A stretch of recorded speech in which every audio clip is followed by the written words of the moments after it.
I'll show you how you can download any videos on Chrome. Now, first off, you want to go to your search bar here and you want to search up something called Video Downloader Professional. So Video Downloader Professional extension, you want to search that up. On here, you want to wait for this to load, and then you want to go to Chrome Web Store here. You want to tap on this.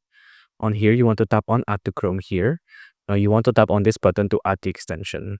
Now, once you tap on Add Extension, you'll see it'll be put into here. Now, on here, you want to pin it so you can use it easily. Now, you want to go to any website with there's videos, right? Now, on this website where there's video, you want to play the video. So, for example, I want this video of mountains here, right? Now, the video will be playing here, right? Now, you can go to the extension now, and you can see there'll be a couple of videos list that you can do. So, right now, I want to do this one, Nepal free stock video. I just have to tap on download here. And then once I tap on download here, you want to tap on save here. Now, once save, we can open it like this. And then you can see this is the video all downloaded as easy as that.